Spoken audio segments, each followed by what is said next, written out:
What is up, Who Dat Nation? Welcome back inside I guess, emergency podcast edition of the Straight Up Saints podcast presented by Boo Crew Media and Maker's Mark. And the Saints finally have a head coach. That's the thing we've been waiting for. I know that it's been a hectic, I want to say the last 24 hours. And we had the Kamara news. That was crazy. Can't really fully get into that because who the heck knows what's going on in that situation. We'll see what happens. But the big thing here is the Saints news. They hired Dennis Allen, basically making the jump from defensive coordinator to head coach. And I know for some people that's going to be I don't want to say the word meh, but like in some people's mind, that might be a mid hire. Like that might not be what excites you. And I actually just tweeted about it. And I think the one thing I'm going to do about this as I break down the hire, and obviously if you're listening on Twitter or YouTube, especially on YouTube, join the link, leave your comments. I'll pull them up throughout the show so we can kind of talk about Dennis Allen's hiring and our thoughts about it.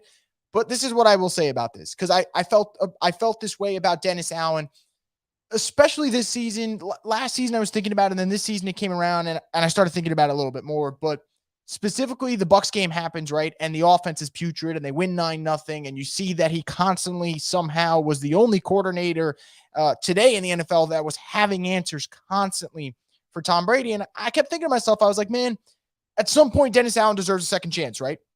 So if I keep saying Dennis Allen deserves a second chance, and I keep thinking that at some point he should get another shot to coach, and then he does get another shot to coach, and it is with the Saints, I have to find a way to stick to my guns and be like, hey, I said that I thought he should get a second shot and deserves a second shot, while not letting my thoughts on the other candidates the Saints have completely cloud my judgment. Because I tweeted about it, and I feel this way. I thought Eric Bieniemy was without a doubt the most intriguing candidate the Saints brought in, right? Fresh, innovative offensive mind. And let's be real. Let's not kid ourselves. Bieniemy should be a head coach in the NFL because teams take chances on guys all the time, and it doesn't work or it does work. And for the ones that doesn't work, it just makes me laugh because then I think to myself, man, how the hell do you keep hiring, Pat Shurmurs and Ben McAdoo's and Joe Judge's, but Eric Bieniemy can't get a shot? Like, I always think about that, and I find it laughable. Like, it is ridiculous, right? So it is frustrating in the sense that guys like Eric Bieniemy, Aaron Glenn, and just in general, unfortunately, black coaches are not getting hired. And we could have this conversation all day, and we could talk about how ridiculous the NFL is and how the owners basically have kind of a frat vibe to things with the way they handle things, and that would absolutely be true. I think in this particular situation, though, I think the Saints had three incredible candidates. I thought Dennis Allen, again, like I said, showed what he can do over the last couple of years. I think Bieniemy, same thing like Dennis Allen, man. Dennis Allen's leading one of the best defenses. Eric Bieniemy's leading one of the best offenses. The two of them should be head coaches in this league. And then Aaron Glenn, who I think is just the perfect leader of men. You listen to him speak. I don't play for the Detroit Lions, and I hear Aaron Glenn speak, and I'm like, holy shit, like I just want to follow that guy, and I want to fight for that dude. And that's why I think he will eventually be a head coach, besides the fact that he was a damn good football player back in his day. But overall, guys, I think the Saints were in a position where I don't think they wanted to start with a new coach, with a completely different staff, and just kind of start over, because I think they feel like they're in a spot where they can be a competitive football team. And they wouldn't be wrong by that. They would not be wrong by that. They do have a lot of pieces in place. If Dennis Allen is here, Chris Richard is probably staying. Ryan Nielsen is probably staying. And you can go over the staff, and I get that point. And I understand why they would hire Dennis Allen. And I'm not against them hiring Dennis Allen at all. I think Dennis Allen is a very, very good coach in terms of defense. But my main question is, A, who is playing quarterback? We still don't know. And obviously that's not going to get figured out today or tomorrow or in a week from now or 2 weeks from now. Or maybe in March we find out, or maybe April we find out. But obviously you can't go into the season with a quarterback room you currently have. Obviously Taysom Hill is not it. Ian Book is probably not it. So you need to upgrade that position. But I saw something that got reported, and obviously it's not official yet, but they were talking about the Saints kind of keeping most of the staff together under Dennis Allen. And that there is what I might not agree with. The defense did its thing last year. The defense did its thing the year before. And it would make so much sense to keep the defense intact because, hey, Chris Richard got interviews for the Colts, the Ravens, the Steelers. So teams have him on their radar as a DC, right? So if Chris Richard gets promoted to DC, he deserves it, okay? Ryan Nielsen already in that kind of assistant head coach type of role. We already know that he deserves it. Those guys do their thing. But I do think the offense is kind of leveled off as to what it could be. Now, you can make the argument the Saints don't have the personnel, and that's why the offense is not working. And maybe you would be right because Michael Thomas has missed time. Kamara's missed time. The Saints believe in no wide receiver twos, apparently. So they just use a wide receiver one and then a bunch of undrafted guys. So you might be right. Maybe the personnel is why the Pete Carmichael, Sean Payton offense wasn't working. But I would actually like to see them bring in a couple of coaches on the offensive staff, right? Because you can't go into next season in an offensive league saying, all right, Dennis Allen, we need elite defense again, and we're just going to play 9-0 games and 17-13 games and 13-10 games. Like, no, that does not cut it. Like, it worked this past season to an extent, right? Like, they won, 9 games with just defense, but you got to get better offensively. And I'm just bringing up some of these questions now. I see you guys talking about, I see a Lions fan saying you're happy they passed on Aaron Glenn. I think Aaron Glenn is fantastic. I can't stress it enough. I was so upset when the Saints lost him, but I was happy he was able to be defensive coordinator. And I hope, really, really hope, and I mean this from the bottom of my heart, I really hope one day we get to see Aaron Glenn as a head coach. I think he's going to be a great head coach when he gets that shot. And now we just have to hope that the Saints made the right choice and made the correct choice with Dennis Allen because, man, I feel really good about Aaron Glenn. And I feel really good about Eric Bieniemy. Like, here's my thing with the Eric Bieniemy thing that's funny. And it's not funny. It's actually sad. Matt Nagy was the offensive coordinator for the Chiefs. People couldn't wait to hire Matt Nagy, right? Because, offensive guru, whatever. But then the buck stopped at Eric Bieniemy. I don't know, man. And when I listen to Eric Bieniemy, sounds like a leader. I listened to Matt Nagy the whole time. He was looking to see who could throw under the bus. Again, that's just the NFL, and it sucks. But, I really hope those two get their shot. Dennis Allen needs a fresh, new, young offensive coordinator. Let Rashard run the defense and stay out of the way. Yeah, look, I think that's part of it, right? And that's what I'm going to probably just tweet about for the rest of the night. And if someone disagrees, that's fine. That's their opinion. I'm totally not against them stating what their opinion is. Dennis Allen wants to bring the defense back. Let's do this thing. Let's rock with the defense you had. But for the love of God, change the offense up a little bit, right? Sean Payton's gone. And I know they wanted continuity to a sense. But you also can't just run a Sean Payton system without Sean Payton there and think that everything's just going to be perfect because it wasn't perfect last year under Sean. And admittedly, as much as I did love Sean Payton as a head coach, let's not act like at sometimes Sean's offense didn't need some new kinks and stuff added to it. They needed some nuances added to it, and they didn't happen. So I would like to see the Saints add some damn new blood to the offensive staff. The defensive staff, guess what, man? We go back and we look at 2014, 2013, 2015. They kind of revamped that whole defensive staff, and my God, did it work, and it worked in a great way. Now, let's maybe change up the offensive staff. Let's just, see what we can do there. I think DA makes the most sense. I think continuity can go a long way with this roster. Yeah, look, that's what it came down to, right? Continuity with DA, or do you kind of spice it up? You bring in Bieniemy, you see what that offense can do, and maybe Bieniemy attracts a quarterback, which will lead me to another point I want to briefly discuss in a little bit. But those were the two. And obviously, Aaron Glenn, I mentioned so many times I loved him as a candidate, but it really felt to me DA versus Bieniemy. And I think Bieniemy made the Saints have to think long and hard about it because that's why they had an 8-hour interview. Interviews usually go around, I believe, 4 to 6 hours. His went 8. I'd imagine there was stuff there to talk about. And I would have loved to be a fly on the wall to hear what Eric Bieniemy's vision for the Saints quarterback room would be. Like, who would he want to bring in? Whether it's a draft, whether it's trade, what is he looking at? And the same thing goes for DA because you can be a great coach. If you don't have a quarterback in the NFL, you're not winning shit. And I can't stress that enough. Do you think Eric backed out after you heard the Kamara news? Just a thought? No, I don't think so. Look, the Kamara news is bad. It's not good.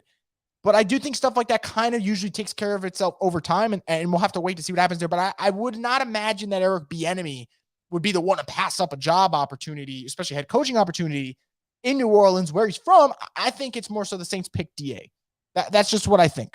That's how I feel about it.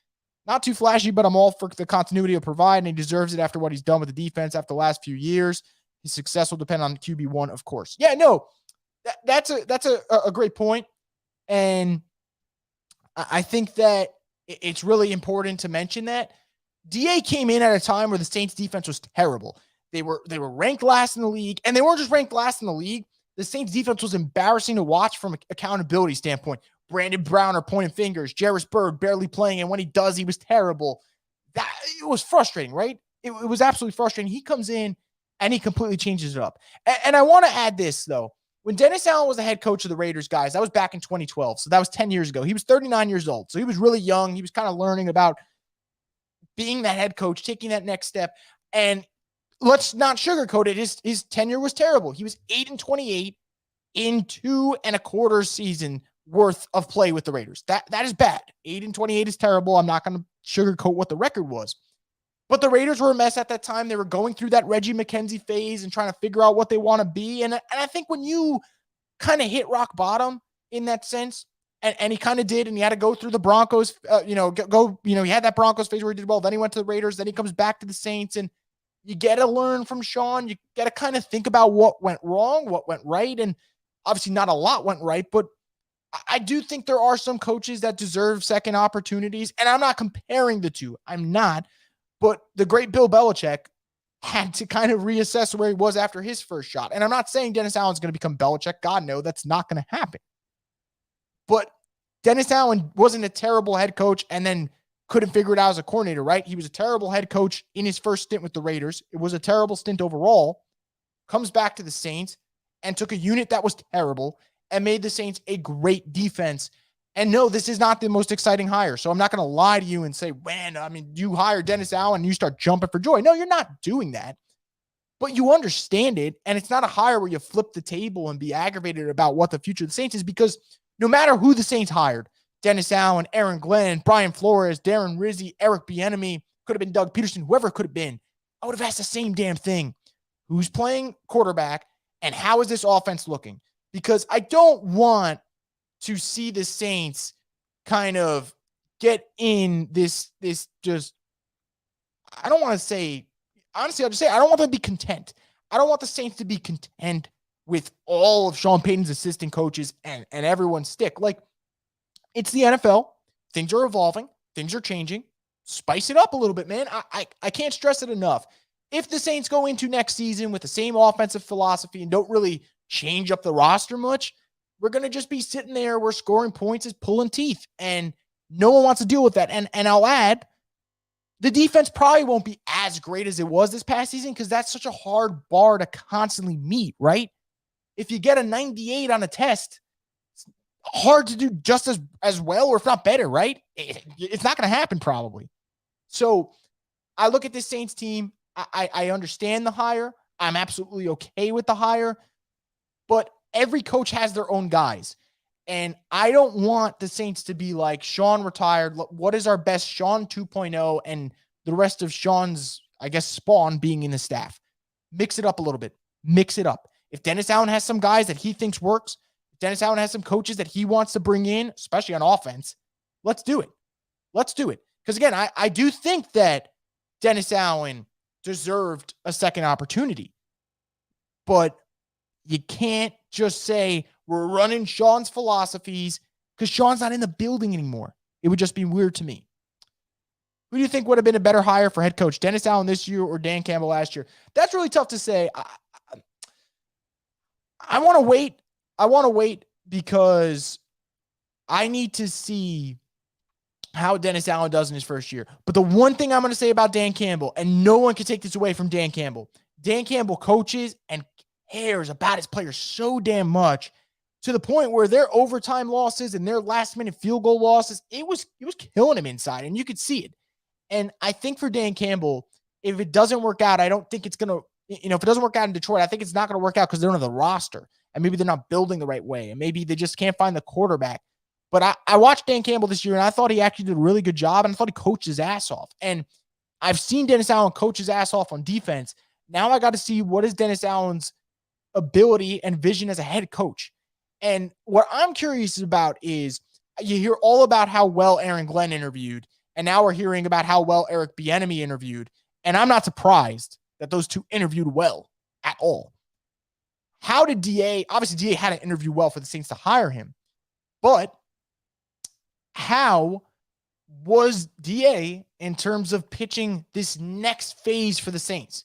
Because there is a next phase. You can't just sell me that we're running Sean's shit and DA is just going to be the guy in charge, just not Sean Payton. Because I don't think that's going to fly, because every coach is different. Every coach has something different to them, whether it's in the locker room, whether it's on the field. And you got to be yourself. You can't come in here and be someone else. So I'm curious about that. And I'm curious what the hell DA's vision is for quarterback, because you can't roll with what you rolled with last year. And I don't think the trade market's going to be as rich as people think. I don't know if Rodgers is going to get traded. I don't know if Russell Wilson's going to get traded. I don't know what they can do in terms of draft. Like, can you move up to get a Kenny Pickett or Malik Willis? I don't know. And I don't even know if DA wants to work with a rookie quarterback. And on top of it, and I think this is an important part of when you hire a defensive coach, you need to understand this is the risk. When you hire a defensive coach in today's NFL, there are two things that are going to happen. You are either A, going to struggle in this league because you don't have a quarterback or you can't properly develop a quarterback, and that results in you end up failing, like kind of like a Vic Fangio we've seen. Or B, and this is I would say the Mike Zimmer route we've kind of seen. We've seen defensive coaches have success, and we've seen them be able to work with certain quarterbacks. But here's the downside. When you start having success on offense and maybe a coordinator or a quarterback coach is doing their thing and impressing people, all of a sudden you start losing them to jobs. And then you start wondering, man, what if we kept them in the building? What could they have done in a different role? And my example why I say Zimmer is we look at Zimmer being back then the head coach of the Vikings. Offense starts to roll under Kevin Stefanski. Kevin Stefanski gets hired as the Browns head coach. Go back to the Vikings today, ask them if they would take Kevin Stefanski as their head coach. Their answer would be yes. And again, every situation is different. I totally get that. But I really, really, really, really am interested before I start saying this is a bad hire, this is a good hire, because we don't know. We don't know who the hell is playing quarterback, but more importantly, what's the vision? Because I thought last year the Saints went into the season with no vision. Just kind of happened. They just kind of went in with this roster that, let's be real, if Jameis was healthy, they probably would have made the playoffs. So I get that part, but I still felt like there was no vision. And more importantly, there's no vision on offense. And you are in an offensive league where, look at the two teams that are playing the Super Bowl on Sunday. Bengals, young offensive mind, Zach Taylor, with a great young quarterback in Joe Burrow. And the Rams, great offensive mind in Sean McVay, who traded to get a Matthew Stafford when they had a Jared Goff, who was an okay quarterback, but they went for an even better quarterback, and it paid off. And I look around the league, and you see all these exciting teams. The Chiefs with Mahomes and Andy Reid and Eric Bieniemy, that's offense. And you even look at the Bills with Josh Allen. Who got hired? Brian Daboll, go figure. Offense. You look at the Chargers, Justin Herbert, intriguing player there. Ravens with Lamar. It is a league dominated by offense. I'm not saying I hate the hire. I really do like DA. I'm not mad at this hire at all. But let's shake it up offensively, and that's probably where I'll leave it at for this, because I don't want to sit here regurgitating the same thing for 45 minutes. But that's how I'm going to leave it at. I absolutely thought DA should get a second shot, but I do think on the same point, you cannot come in and be Sean Payton 2.0. Bring in some new guys. If there's certain coaches you like to work with, maybe there were some on the Raiders that, yeah, that stint didn't work well, but maybe they caught their eye at the time. What do we got there? And who the hell do you want at quarterback? I know we're not going to find out till it happens, whether it's a trade, draft, signing, whatever, but you got to have a response for that. Because I look around the league, and more importantly, I look in the NFC, man. I talked about how great the AFC is with these young quarterbacks. The NFC right now is a wasteland when it comes to quarterback talent, right? Dak is good. Stafford's good. Russell Wilson's good. Rodgers is good. And I guess, yeah, Kyler's good as well. But then that's it, right? I'm looking around. 49ers are figuring out with Trey Lance. And the Falcons, Matt Ryan's older. And the Panthers have literally no quarterback. And now the Bucks have no quarterback. And the Lions have no quarterback. And the Bears are figuring it out with Fields. And Vikings have Kirk Cousins. I'm looking around, and I'm saying the NFC is up for the taking. So figure out this quarterback position, and then maybe we could better evaluate what this team will be next year. But for now, I'm going to say it's a hire that I understand why the Saints made it. But if next year, and again, we don't know what's going to happen, but if next year it just seems like good defense, bad offense, no playoffs again, you got to have, I would say, quick. I don't want to say you want to be too reactionary, but you got to be able to evolve with the game. So that's why I'm going to wait. I'm going to see if the Saints bring in a couple of new faces for their offensive coaching staff. I kind of hope they do. I fear they won't, but I hope they do. And then we can kind of go from there. But I'm going to finish it off by saying I am okay with the hire, but I do on the flip side also feel like in terms of upside, in terms of excitement, this wasn't the most exciting hire. It might have been the most reasonable hire. It made the most sense in terms of checking off the continuity thing. So I get that part, but only time will tell. We'll see what happens. But Dennis Allen, the new head coach of the New Orleans Saints, we're going to wish him all the best. but they better figure out something offensively because right now, I don't know what the hell is going to go on with this roster. But that's going to do it for this emergency pod edition, guys. I appreciate you jumping in the chat as always. You guys are the best. Hope you guys enjoy the rest of your week. And I'll jump on Twitter and we'll talk about it. If you guys have any more comments, questions, concerns, hit me up on Twitter. Let's talk about it. But Dennis Allen, the new head coach of your New Orleans Saints, and I'll have more reactions, commentary, opinion later this week on the Straight Up Saints podcast.